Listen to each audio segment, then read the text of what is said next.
No, I'm not going to be participating in this one. Sorry.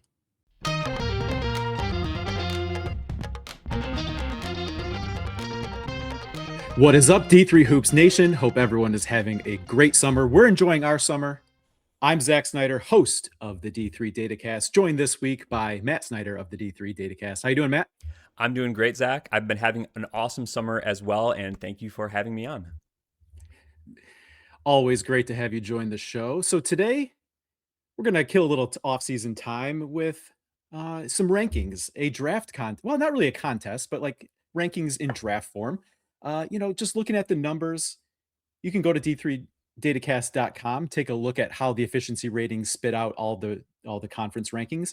But we're putting a different spin on it this time around, Matt. We decided we were going to make a conference rankings draft. We love a draft. So we started at the top. Zach, you picked, then I picked, and picked your favorite, not favorite, but your top ranked conference from last season. Now, you could use ratings. You didn't have to use ratings. You could use some vibes, maybe what they did in the tournament, whatever you wanted to do, how you thought was the top conference, then so on and so forth, all the way down to number 42, 43. But we're going to talk about it here today, Zach. Best conferences from the 2025-2026 in Division III basketball, Division III men's basketball. We love the data. We also love some good old-fashioned internet. Yeah, but I think so. We're combining all that today to talk conference rankings, draft style. As you mentioned, I did have the first pick, but we're going to be going from bottom up.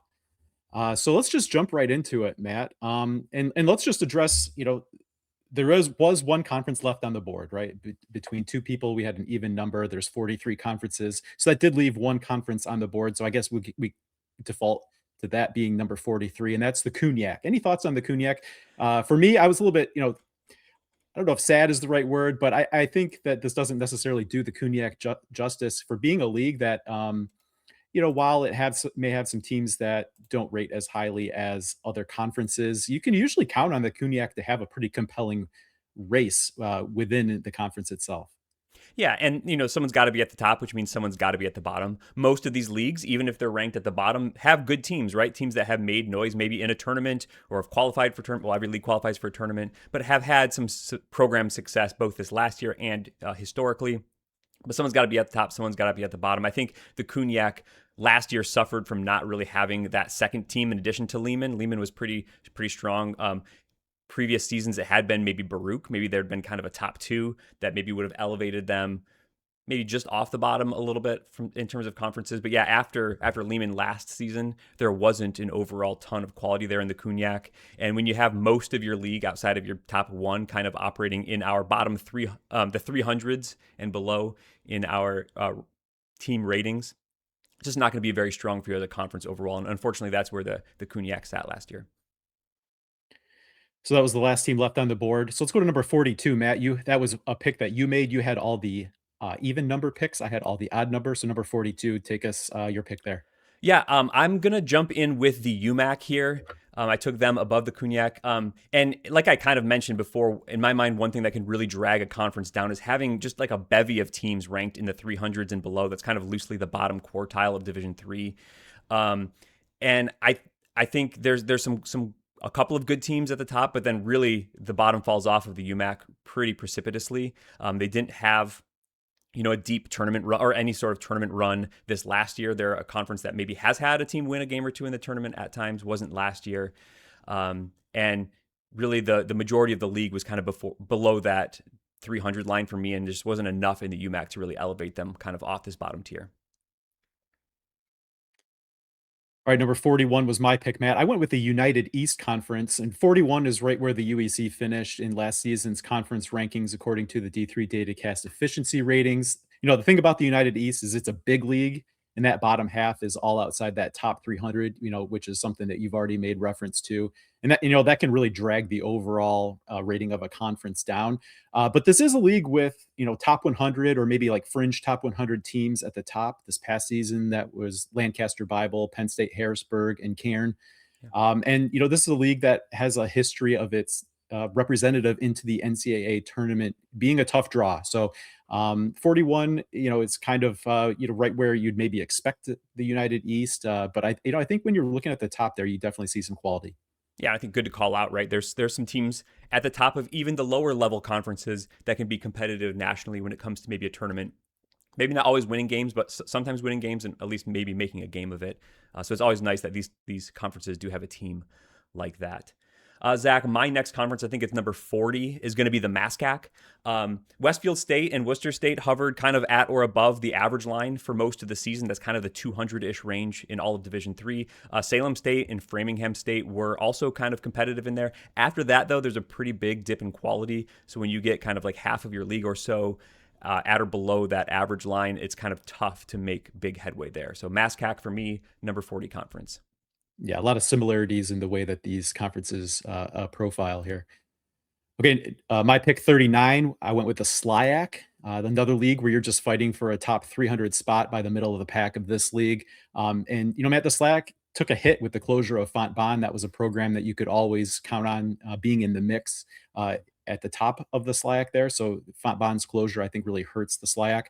But, to the positive side, I think the addition of Lion has really been a positive as Lions transitioned into Division Three. They've been kind of plug and play into the mix there in the SLIAC. And Matt, you got to call out a system team there in Greenville, right? That helps keeps things interesting for outside observers. So I'll give the SLIAC some credit there. Yeah. All right, Zach, I'm going to jump in number 38 with the North Atlantic Conference. This is a conference. Sorry, I'm going to say team a bunch. This is a conference that just kind of by our data that we post should be maybe a few slots lower. But I'm going to give major shouts to Maine Farmington. They managed one of the biggest upsets in the tournament last year, at least in the opening round. They upset Montclair State on Montclair State's home court. That was a really big win. I think that alone, giving a last year's rankings, I'm going to bump up the NAC a few slots here. Still not super high at 38, but they were a really good team. There's, again, just not a ton of overall quality. Huston's been in the mix in that league over the last several seasons. I think they were solid last year, but again, 7 or 8 teams in this conference that are in the bottom quartile Division Three, so not a lot of depth there. But Maine Farmington did great things. They were really impressive in last year's tournament. So again, even some of these lower level conferences can have a team that can compete with just about anyone. Yeah, big upset, and part of what made it a big upset is you're not necessarily expecting that kind of performance out of who the NAC typically is sending to the tournament. So a little bit more an exception than the rule from what we've seen there. All right, next up for me, Matt, is the USA South, and we talk about loving contests, loving draft style contest. Every year we do a way too early conference champion draft with a few of our hashtag D3 Hoops friends, and I feel like the USA South is always one of those tough conferences for me to prognosticate. Um, North Carolina Wesleyan seems to have a way of being the most consistent team in the mix, but without really dominating the league. And so you don't really know maybe who that other team is going to be. Sometimes it's a Mary Baldwin, Pfeiffer's been there, right? So um, just gives a little bit of uncertainty. Uh, so that makes it fun, makes it difficult for doing our contest, but not always much clarity in the USA South picture there. Yeah. All right, Zach, I'm going to jump to AMCC at number 36. We're at my list. I know I mentioned Maine Farmington with the last conference that I talked about, but we're definitely here where you've got at least one legitimately good team in the mix here. For the AMCC, I think it was 2. Pitt Greensburg, Penn State Barron were both in the top 100 as teams in our D3 Datacast efficiency rating. So that's really strong. They won 20 or more games each in that process. No one else, though, was really above average in that league last year, but having 2 teams that can play with just about anyone in the country. Really big for the AMCC last year. Gets them off the mat, not maybe into that next tier level, but gives them some life here. 2 really, really solid teams out of the AMCC. Absolutely. All right, my next pick, Matt, this was number 35 overall. I went with the Skyline, and this is a spot that might be a little rich according to the efficiency ratings based conference rankings that we have there on d3datacast.com. As Yeshiva and Farmingdale, at least this past year, were the only teams inside the top 200 out of the Skyline. But I'm okay with that quality at the top doing all of the heavy lifting. I think those are 2 teams that are of good enough quality that they can consistently head into an NCAA tournament with a different outlook, um, or a higher level of expectation than some of the champions from the conferences below. So I will fully admit that that how good Yeshiva and Farmingdale State are within the Skyline is really basically the bulk of why I'm picking the Skyline Conference here. But I think that's okay. Yeah. All right, Zach, next to the Skyline, I will go with the Atlantic East Conference. Marymount was really quite strong nationally, even though they had just a 16-9 record. I think that kind of undersells how good they actually were last year. They had a really tough non-conference schedule. I had it ranked at number 11 in the country, their non-conference portion. They didn't win a lot of those games, unfortunately, but they were competitive in them against really good brand name Division III teams. And then they went into league play and were 13-1. Unfortunately, they lost in the conference tournament. Newman was the team that got out of the Atlantic East, winning the AQ last year and into the national tournament. But AEC had some life, has some good teams, some teams that can be in the mix with others. Need more depth to rise in the rankings, but some solid quality there at the top of the AEC. Mhm. And a conference that's been very much a part of the conference shuffle. So Yeah, interesting to right. see kind of what the future holds. Okay, my next pick to announce here, Matt, was number 33. I went with the Northern Athletics, the NACC. Some similar dynamics as with my previous pick of the Skyline, where you've got a big league and some teams that really drag the conference overall rating, but still a decent group of top 200 teams.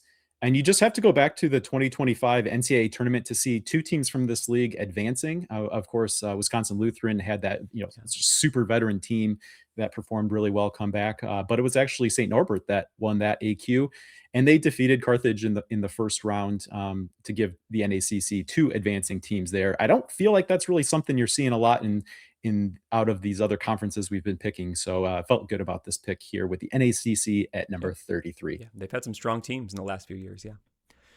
All right, Zach, I'm going to go with the Heartland HCAC for my next pick. No one really nationally elite here in this conference this past season, but they did go about 6 deep at average or better.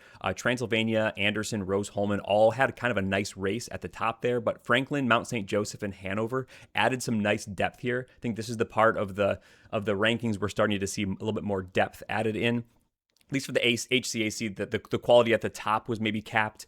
But this was a race we talked about in a lot of last year's episodes this last season Yeah. about how interesting it was at the top, and kind of a good mix of even quality there really helped it out, even though there wasn't maybe someone on the nationally elite scale as we've seen in years previous at times. But HCAC had some solid depth here, and I will take them at 32.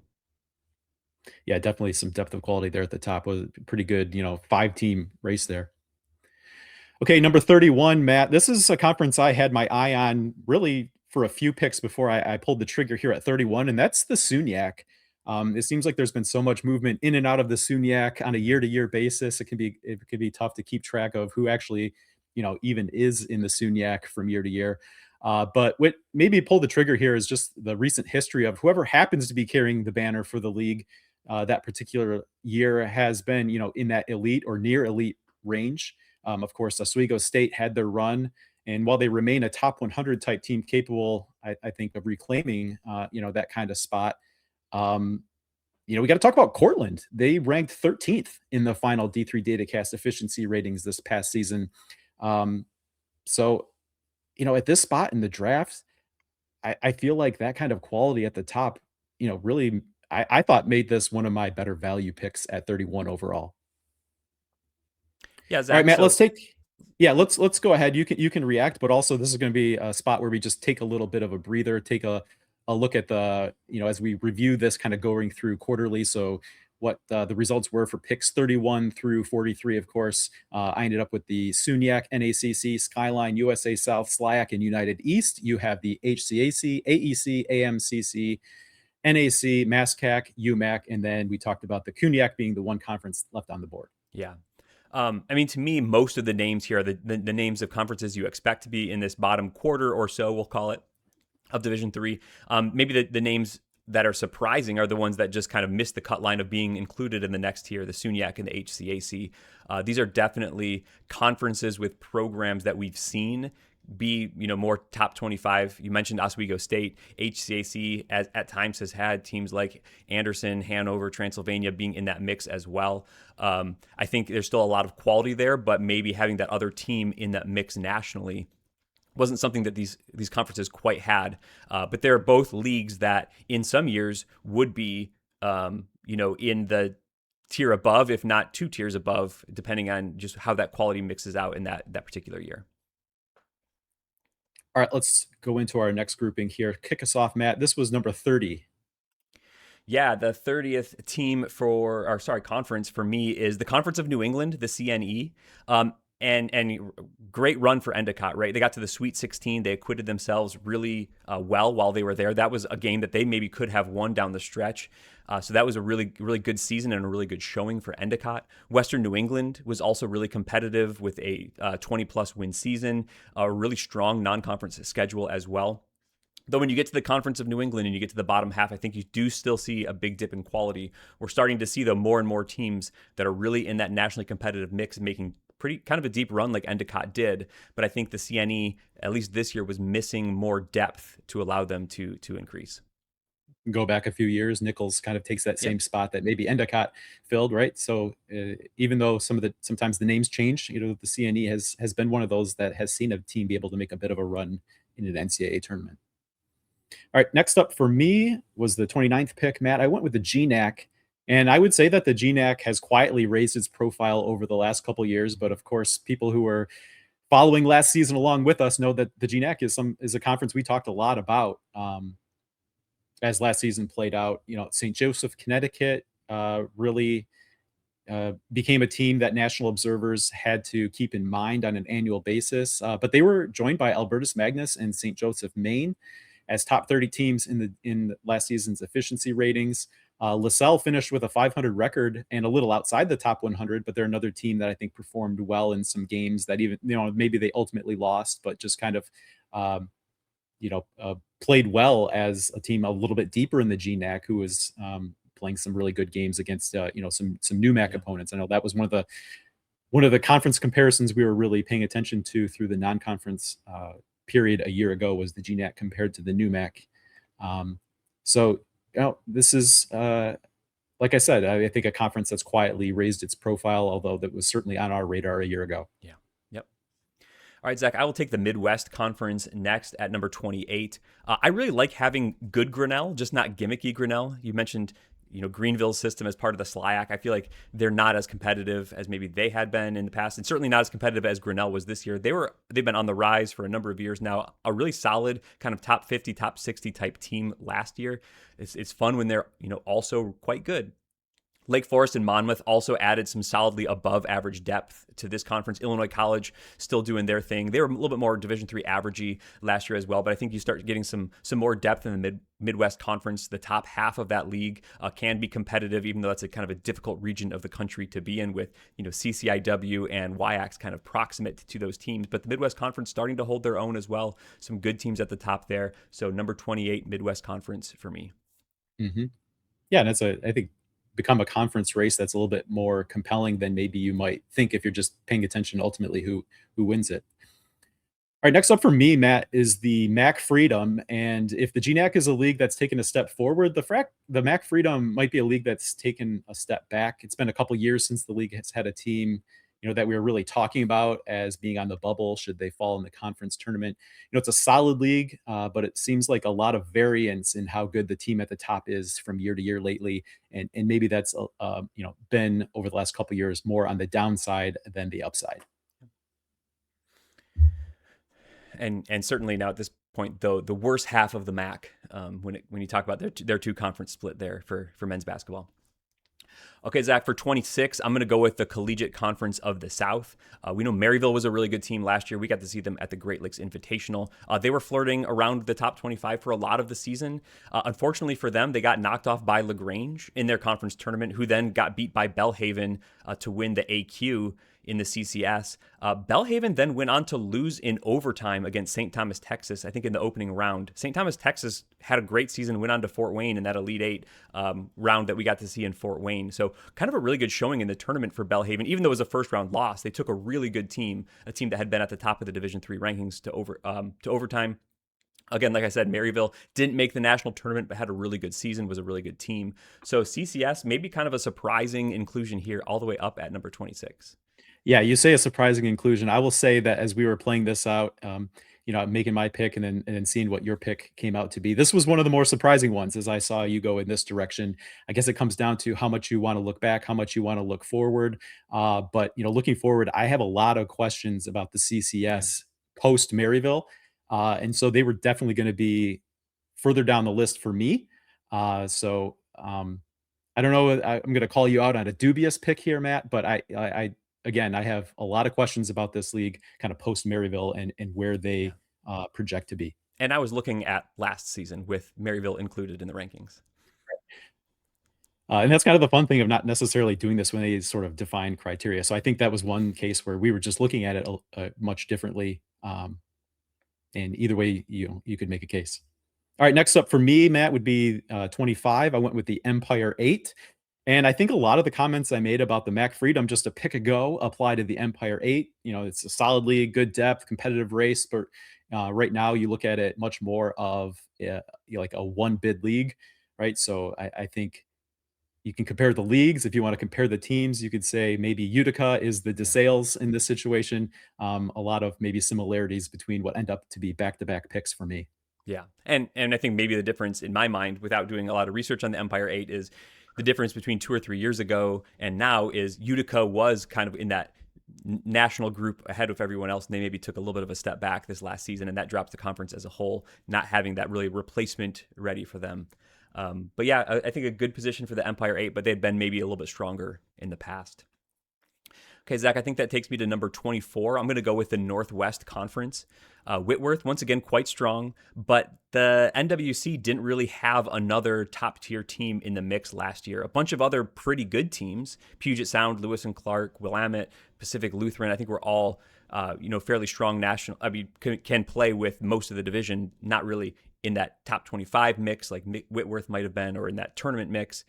So NWC maybe missing that second team last year, I think hurts them. Solid league overall.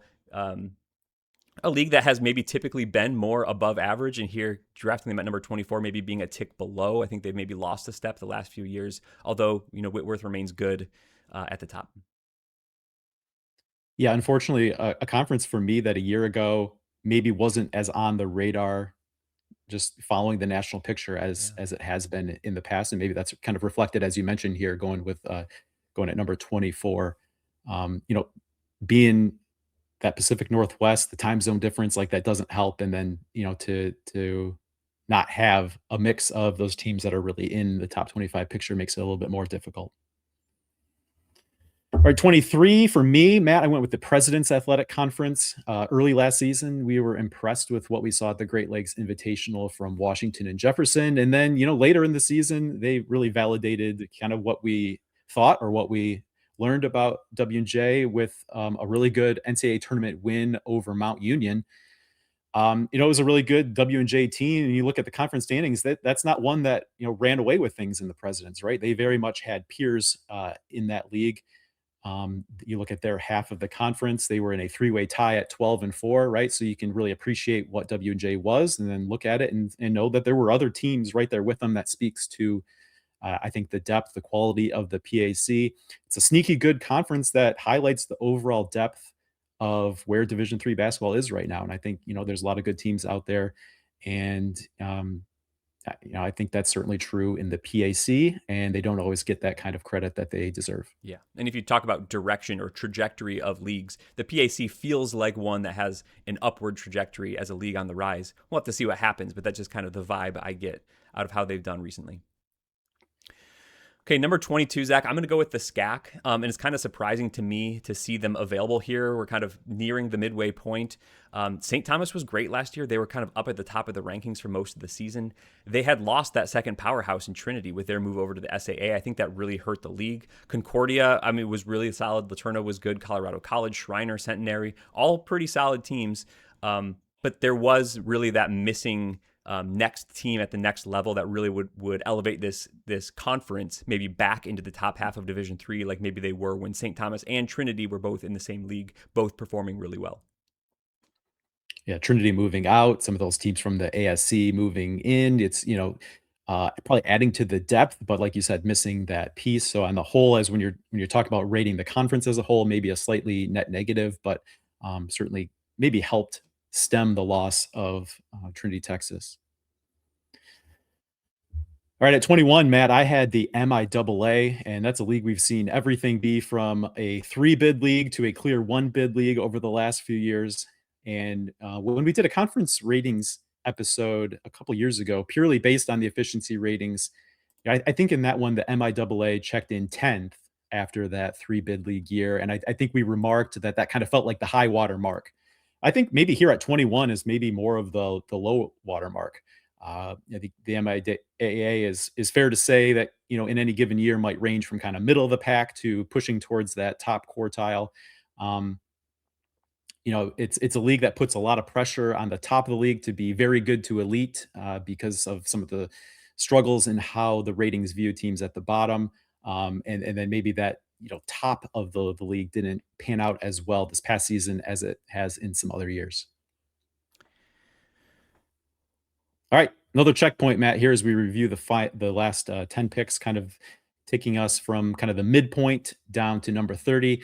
In this group, I have the MIAA, the President's Athletic Conference, the Empire 8, the MAC Freedom, and the GNAC. You had the SCAC, the Northwest Conference, the CCS, the Midwest Conference, and the Conference of New England. Yeah, for me, Zach, a surprise. Several years ago, the GNAC would have been an auto include in the bottom tier of Division Three, and it's nice to see a conference like that put together the type of seasons from some really quality teams to get them maybe to bump up a little bit. I think that's really, really cool to see. Zach, and you're right about the MIAA at 21, maybe lower than we're used to seeing them. We saw Trine win a national championship recently. Calvin has made tournament runs into the Sweet 16 and an Elite 8 recently. Hope is always a nationally prominent program. They have been. Those three teams haven't really lined up in the same season to all be elite. And last year, maybe none of them were. So we really had a top three where there were all pretty good teams, all could be in the mix with anyone, could beat anyone on any given day, but maybe mostly wouldn't.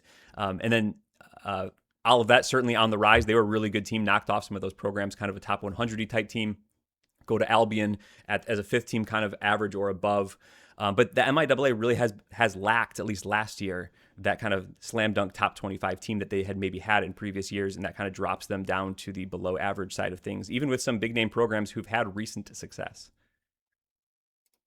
All right, this brings us into the top 20. Matt, kick us off at number 20, your pick there. Yeah, my pick at number 20 is going to be the Liberty League. Really good, fun, tightly packed race at the top of the Liberty League. Vassar, RPI, Union all in the mix there. Hobart and St. Lawrence were not really that far behind either. Ithaca, Skidmore, Clarkson, also kind of average or better teams. So a lot more depth here at the Liberty League as we kind of kick off into the top half of Division 3, our second tier of teams. Liberty League was quite strong, a lot of depth there. And we haven't always seen maybe the top of this league be an inclusion or an auto inclusion in the top 25, but that doesn't mean there's not a lot of good teams in the mix here. Right in the middle kind of the pack here, starting to see more depth, more quality at the top. Matt, another conference that I always seem to struggle with, trying to figure out who the favorite is or who the group of favorites is as we prep for our way too early conference champion draft.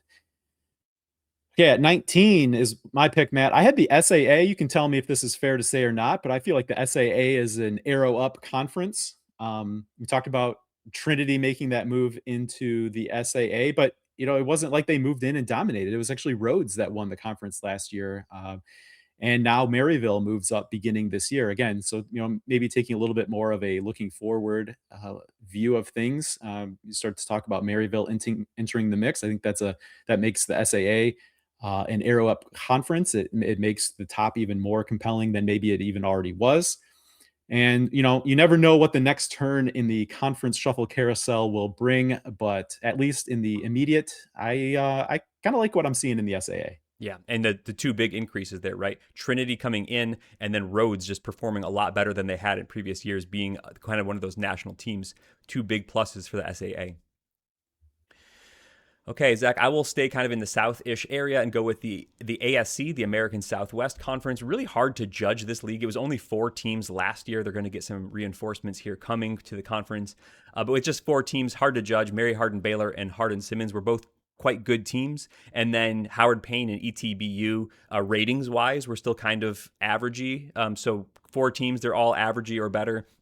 Makes for a pretty good league. Hopefully, the league gets bigger and deeper in the coming years, and hopefully, they'll be easier to judge going forward. Yeah, you talk about it being easier to judge. It's hard to know exactly what to make of just a Yeah. four-team conference, right? Just makes it difficult to compare with others um, who might have 12 or more teams. My pick at 17, Matt, was the MAC Commonwealth, and I never know with the MAC conferences if you're getting two for the price of one or one for the price of two. Either way, I end up with both the Commonwealth and the Freedom on my side of the ledger here. One of the fun things about the MAC Commonwealth is it feels like you can check in every few years, and at least a team or two that is in the mix has changed in a dramatic way. Just a few years ago, we were following a compelling race, not only in the MAC Commonwealth, but just kind of for positioning heading towards the national tournament between Widener, Eastern, and Hood.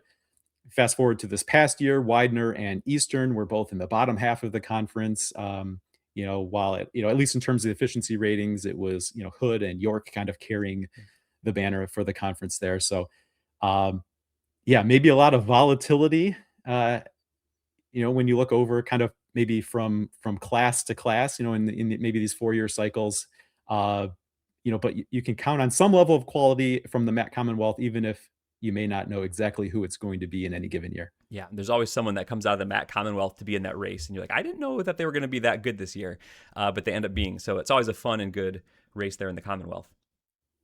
Okay, Zach, at number 16, I'm going to take the MIAC up in Minnesota. Gustavus Adolphus was really good last year. There wasn't really another top team in the league, but St. John's, Concordia, Moorhead, Hamlin, Augsburg, all really, really good. And St. Olaf and Carleton were kind of in that average or better mix. So you're getting one of the top tier teams was Gustavus throughout the regular season last year in all of Division Three, and then kind of a whole boatload of really solid teams makes the MIAC really strong. Could you see a team like St. John's jump back into the upper echelon and bump this conference even higher in the future? Yeah, you probably could. So it would be interesting to see what comes out of the MIAC going forward. Yeah, I think so. We talked about one of the storylines heading into last year was, St. John's turning over, what was it, 8 of their top 9 from a year ago. I think Gustavus will be really good again this year, and if you can expect St. John's to take another step forward, I think that speaks well for a conference that, I think ever since St. Thomas exited, we've been kind of wondering what is the MIAC, and I think we know it's going to be a solid conference that you're going to have 4 or 5 teams that can be in the mix, and then you get the right group of players like Gustavus has had here in if we're expecting great things again this next year, kind of a really good 3-year run. So some top end quality and some depth there in the MIAC. All right, you went MIAC just before that pick at 15. I went SCIAC.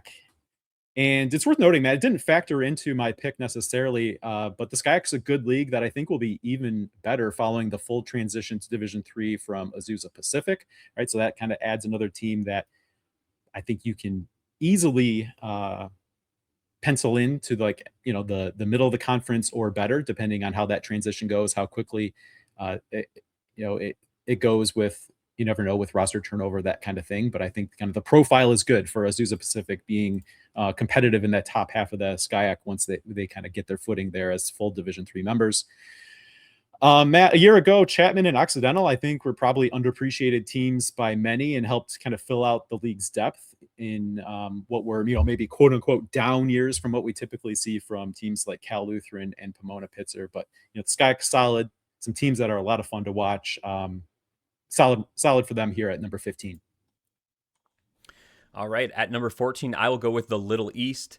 A really nice step forward, I think, for maybe the middle class of the Little East. The top 16, the top 6 teams in that league were Western Connecticut, Keene State, Eastern Connecticut, Southern Maine, UMass Boston, and Mass Dartmouth, all in kind of around the upper quartile of Division Three or so last year. So really solid kind of mid to upper tier of that Little East Conference. Rhode Island College also not in that top group, but also an above average Division Three teams. So really good, fun, and deep league last year out of the Little East. It wasn't just the previous 4 or 5 seasons of Keene State dominating everyone with maybe one other team jumping up, but it was really a solid pack of really fun teams in the Little East and a really, really solid conference overall. Yeah, so it'll be interesting to see if the Little East can kind of maintain that depth at the top, maybe while also getting a team or two back to kind of what that run was from Keene State as a kind of surefire top 25 type team. All right, 13, Matt. I had the NJAC, and I think the NJAC still comes out pretty looking good in what felt like a down year for the conference overall. Um, even with Montclair State's falter in the NCAA tournament, you referenced that Maine Farmingdale win. Montclair kind of ran away with the NJAC regular season title, and that's definitely not the norm for a conference that we usually see a pretty compelling race between at least three teams. Um, and so yeah, it may have been a little bit of a down year for the NJAC as a whole, but I still think that this is a very solid conference and kind of worthy of that next 10 range uh, in the context of Division three conferences as a whole. Yeah, nice when you have maybe a down year for your league and you're still in the top third of Division three. A lot of quality all over the NJAC every year. Okay, Zach, I'm going to go to the landmark for number 12. For me, last year, Catholic was kind of a top 25 mainstay for most of the year. Drew, Wilkes, Elizabethtown, all were kind of in the top 100. Susquehanna and Scranton not far behind that overall. I think Scranton in particular, throughout most of the season, looked like a team that was really on the rise and going to make waves, kind of pushing into that top quartile of Division three. Kind of faded down the stretch a little bit, and so maybe more landed as kind of a top 100 type team. Still very strong, however. And then I think you still had Moravian and Juniata performing at or above average kind of levels in Division three. So not much of a weak bottom in the landmark. The top is quite good and can play with just about anyone. So really strong stuff out of the landmark conference last year. And then number 11 from me, just missing out on the top 10 was the new MAC. Teams like Babson and WPI give top 20 voters teams that they have to at least think about in most years. Clark at times over the last couple of years has been kind of pushing into that territory, and we saw them win a new MAC conference tournament championship. And this past year, Matt, I think teams like Salve Regina and Wheaton, Massachusetts gave the league some depth that I think was a little bit underappreciated.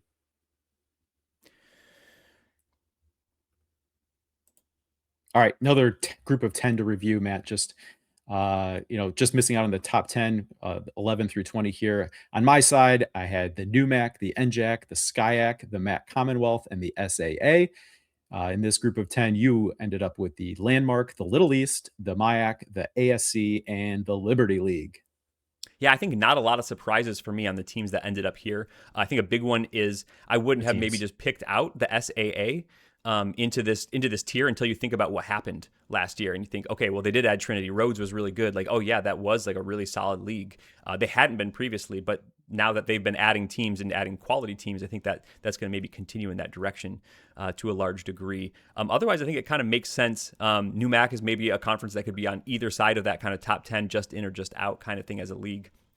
NJAC also could maybe be just inside. So this year they kind of fall outside. But otherwise, I think it makes a lot of sense of where these teams kind of land.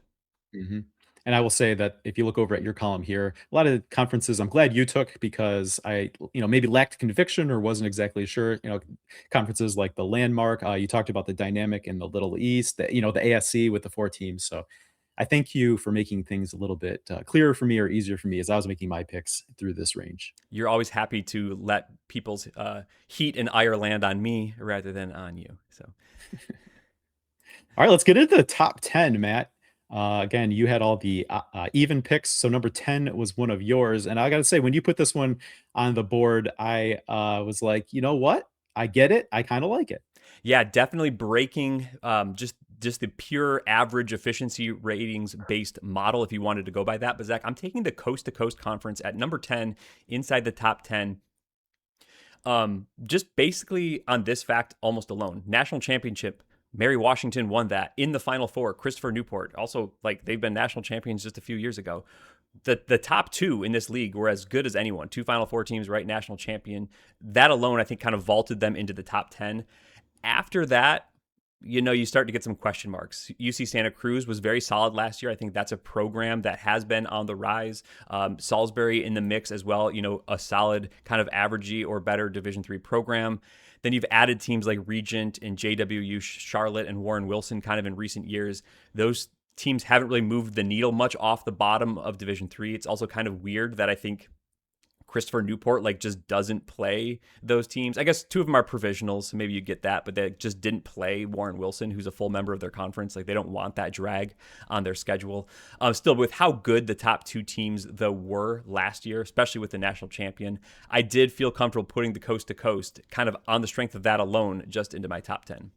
Yeah, you made this pick right as I was trying to think, where should I really be considering the coast to coast? And then I didn't need to because you made the pick, and like I said, I get it, and I kinda like it. Alright, so, my last pick inside the top 10, number 9, I went with the Centennial Conference, Matt. This is you can count on the Centennial having a solid group of teams at the top, but I think the bottom maybe drops out a little bit more than some of these other conferences we're gonna be getting to that haven't been named yet. Really good teams, really good league. But I think where my perception maybe suffers, and you can tell me if this is fair or not, is just because it feels like some of those teams at the top go with maybe unmet expectations, or there's just kind of a general lack of postseason success the last couple of years. Case in point, the Centennial got 3 teams into the tournament this past year, and they went 0-3. So it's like, you know, 3 teams in and you almost didn't even notice them because they're not playing into the second round. I don't know if that's fair or not, but, since Swarthmore made their last run to the Final Four, I think that's kind of where maybe I'm a little bit more hesitant on the Centennial, although I did go that with them at number 9. Instead of reacting directly to that, I'm going to announce my next conference because maybe there's some similar vibes here to some degree.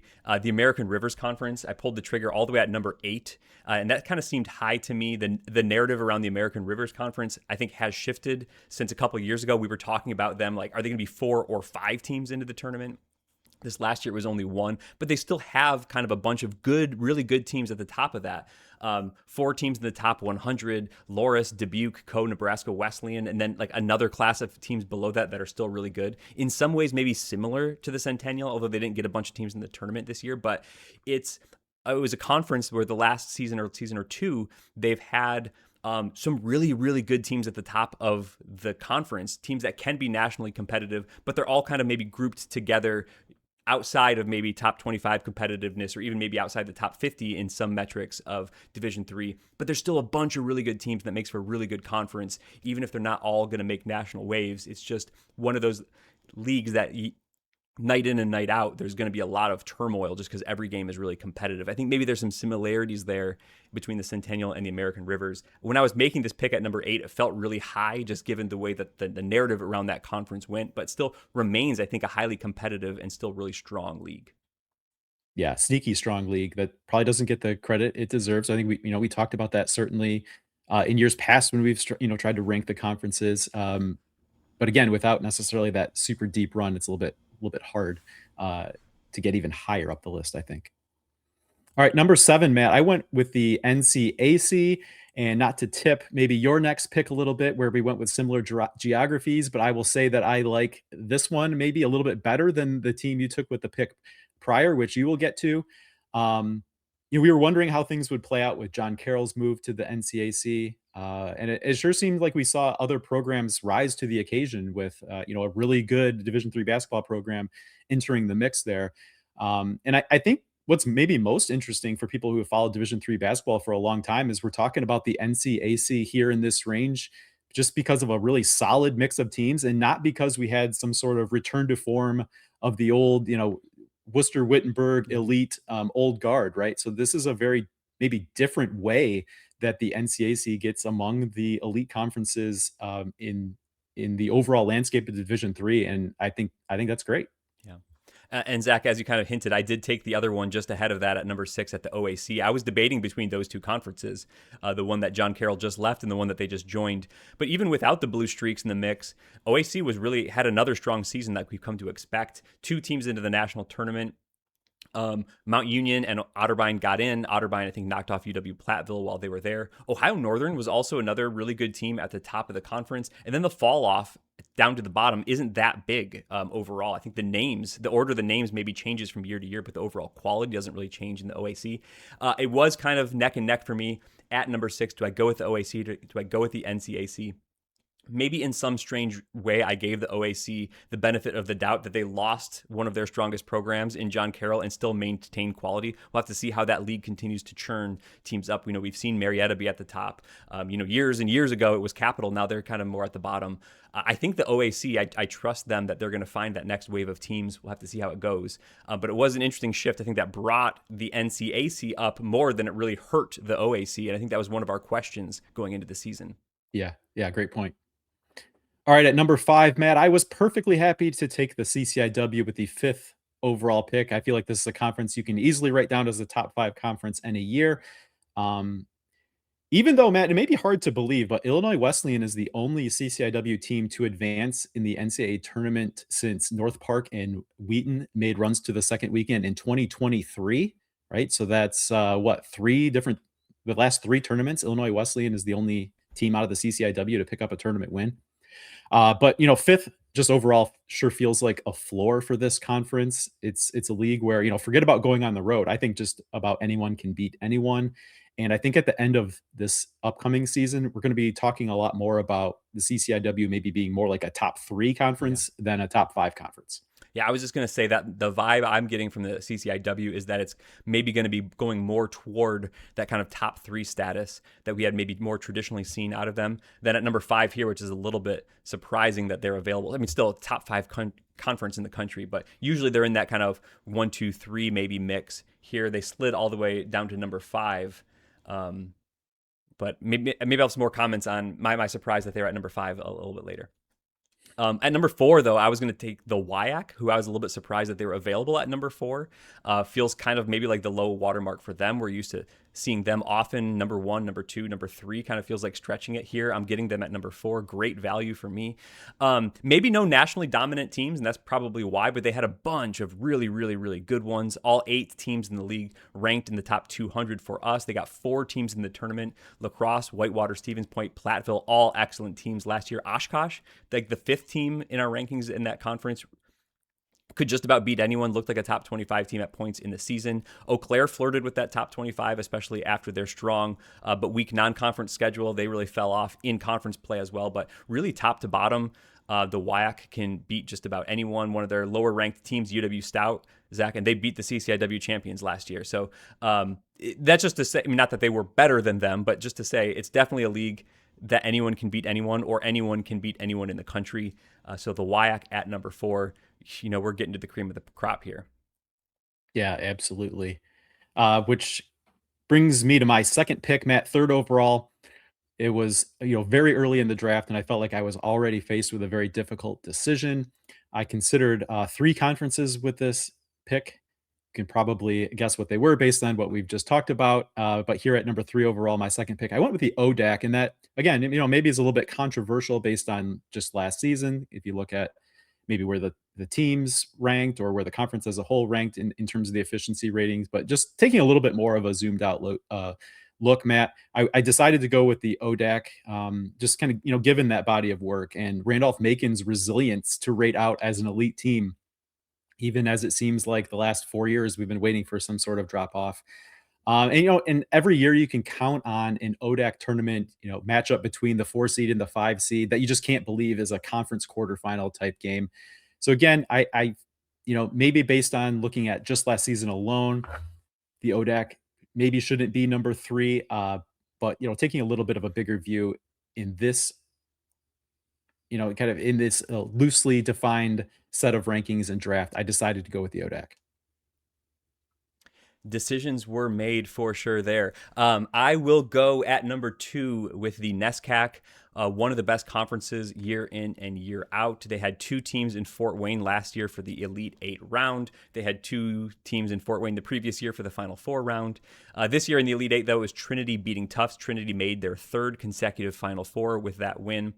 This conference was loaded, though. 7 teams inside our D3 Datacast efficiency top 50, 9 teams inside the top 100.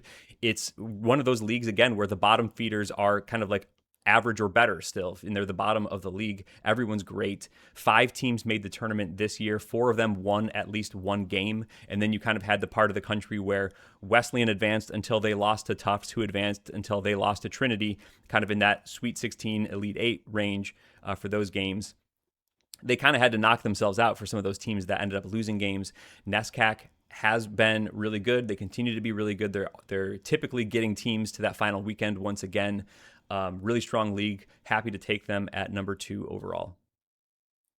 Yeah, the travesty of NESCAC teams being placed in the bracket appropriate to their true seeding, Yeah. really did them in there in the tournament, but, Yeah. a strong league, And despite I think they whatever had detractions the peanut gallery can make. I think they had teams in 3 different quadrants though, so it's not like, and the ones that had to play each other were appropriately seeded. So I don't want to play into the NESCAC got screwed narrative because I don't think that was correct. They got 5 teams in and had opportunities, and a team made the Final Four. So they took advantage of a lot of opportunities. They won games. That's good for them. All right, that leaves one pick remaining. That was the first overall pick that I don't think is controversial, Matt, the UAA. The Final Fours, the number of NCAA tournament bids, a league that finished top to bottom with teams inside the D3 Datacast efficiency ratings top 100. It all kind of speaks for itself as the UAA as the top Division III basketball conference right now. Uh, but Matt, they kind of have I think the added allure of the Friday night, Sunday afternoon conference schedule. That's not exclusive to the UAA, but they're kind of windows that are a little bit less crowded, shall we say, on the Division III basketball calendar, and that just creates even more of a spotlight on some matchups that, regardless of when they would be played, would be, among the week's biggest across the entire Division III hoops landscape. So that kind of, makes those games a little extra special, stand out a little bit more. Um, UAA number one, not a hot take, I don't think. Not a hot take for sure. Zach, let's recap kind of our top quarter of Division Three and any reactions we might have to this. Um, I'll go because I kind of hinted at it. I was really surprised to see you land with ODAC at number 3 with WIAC and CCIW on the board. To me, again, based more on last year, that they had taken a step back from where they had been as a league. I think from maybe a power ranking standpoint, you're giving them some credit from where they had been. I didn't see the same quality depth or maybe a national team in the mix there that maybe some of the other leagues did. So, if you had taken the WIAC, I would have probably gone CCIW at 4 and still given you the ODAC at 5. And they're definitely still a top 5 league. So this isn't really a big difference. I'm talking about shuffling them down from, you could have had WIAC and then ODAC, and I would have had CCIW, and that would have been different. But a little surprise for you to jump at them all the way up at number 3. All right, let's take a look, Matt. Now you've got your bucket. I've got my bucket. Not going to read the list completely here, but you know, just wondering who the viewers think maybe ended up with the best grouping of teams. You can let us know in the comments down below. It was a fun exercise, just a different way to kind of get to some rankings, and even different ways of maybe looking at things throughout the process. Yeah, and before you credit Zach for picking the CCIW, remember that he picked the ODAC above them. Yeah, no, but it was a fun process. We wanted to rank the teams. Again, did we get the order perfect? You're probably going to disagree with us at some points, but I think generally speaking, directionally, that we're pretty correct here. But you might have different vibes, so let us know again which bucket you think Zach's picks or Mac's picks are better, or where you maybe see the country, the landscape a little bit different than us. We'd be happy to see those comments below. All right, Matt, prior to recording this episode, I did put out a call on social media for a mailbag, and we did receive a couple items here to discuss. You ready to get into that? I'm ready. All right, let's go. The first one here came from Robert Crane Jr. Which coaching change this offseason do you think could have the biggest impact on the D3 landscape next season?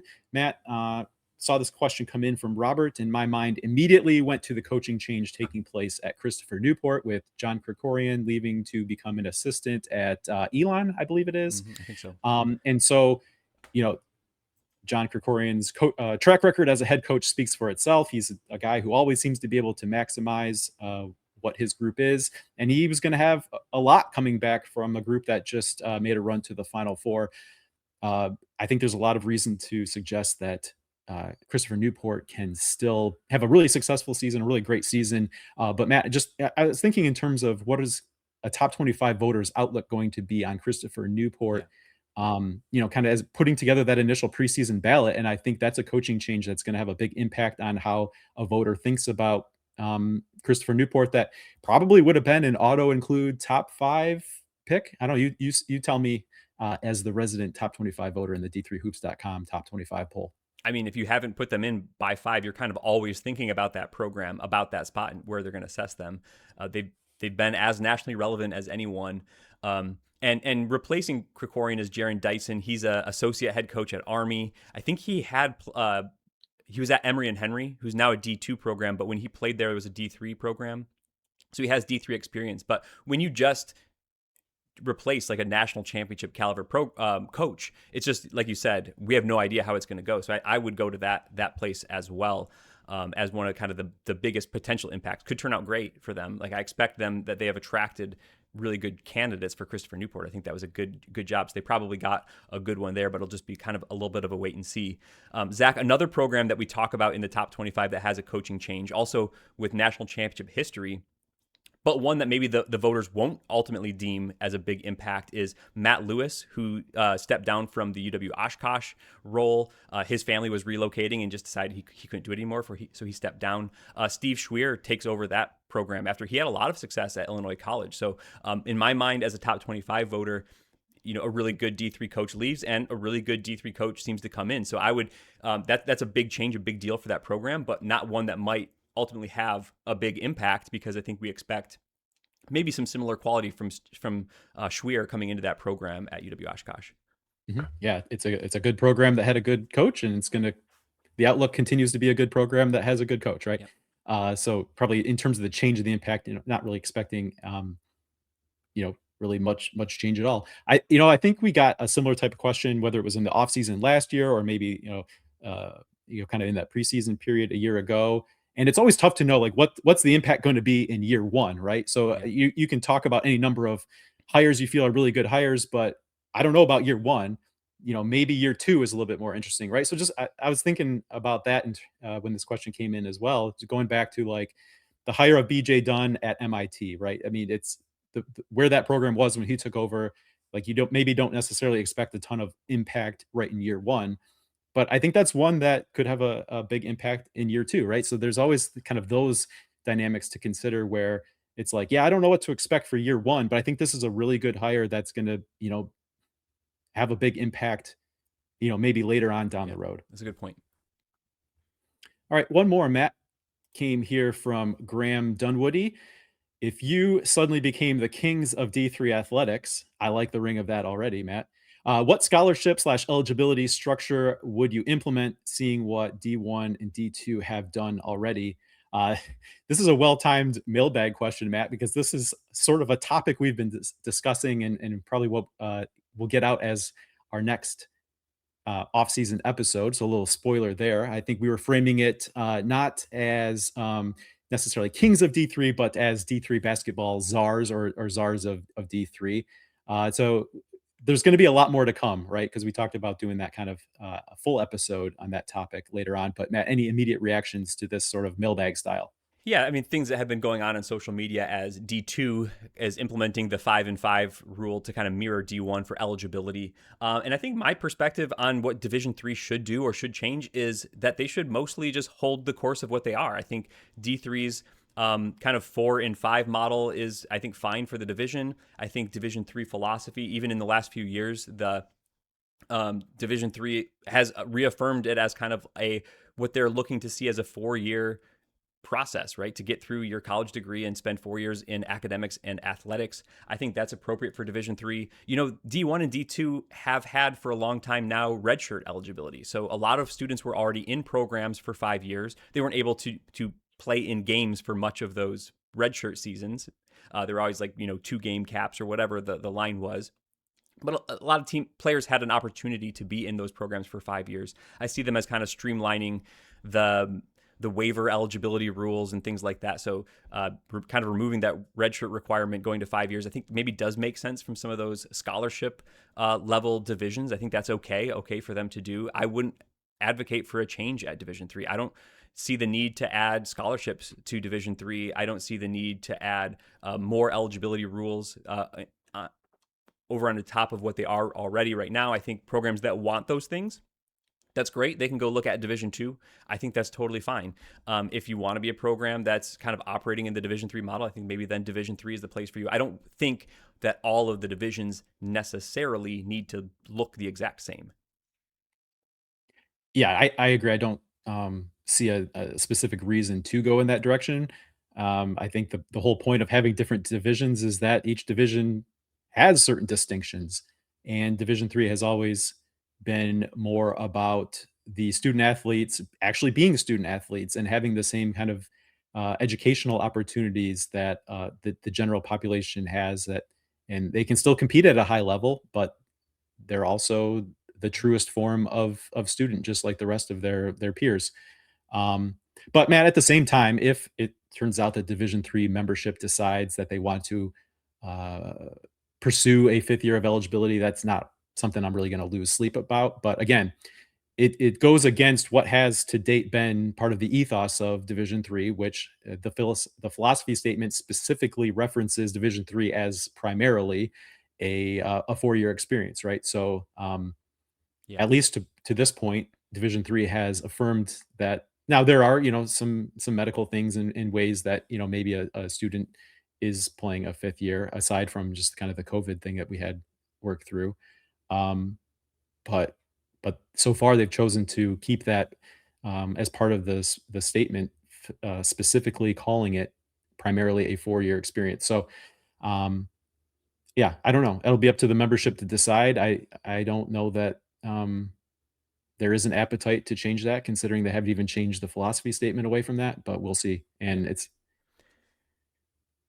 I think I'm with you that I wouldn't quit Division three if they added the more of the 5 and 5 year eligibility model. I think a downside is that it does reduce the number of individual athletes who get to participate, assuming roster spots aren't increased or participation. Like each roster spot then would be taken up by 5 years instead of 4 years. So you'd have less right. turnover year to year and just fewer overall student athletes who would be able to participate. So that's one of the main reasons I'd like to see, especially at Division three, where it's kind of more of a holistic, I feel like, academic and athletic experience. I think that's right for Division three. And student athletes can select which experience they want. Do they want a Division one, a Division two, or Division three experience, and select the appropriate level at the appropriate school? I think that's part of the college selection process that I think all student athletes do take seriously, and I think that's a good thing. Mhm. All right, perhaps more to come, as I said, Matt, but we're going to wrap it up here and get out of here with a word of thanks to all the people who have chosen to support us on Patreon at patreon.com/D3Datacast. Really honored and grateful for everyone's support for what we do. Putting out these episodes, making D3Datacast.com completely ad free, no paywalls there, tracking the NPI from day one, giving you a look at where NPI rankings stand before and in between any of the times that the NCAA decides that you should see them, as well as the efficiency ratings, which we've referenced many times throughout this episode here. So thankful, as always, for everyone who has partnered with us on Patreon. And Zach, just a kind of couple of more months of summer episodes, and then we'll be kind of October-y, getting back into the full season swing here pretty soon. So it's just gonna be right around the corner. Thank you to the Patreons. Have so much fun doing this kind of stuff, Zach. We're gonna say for now, good job, team.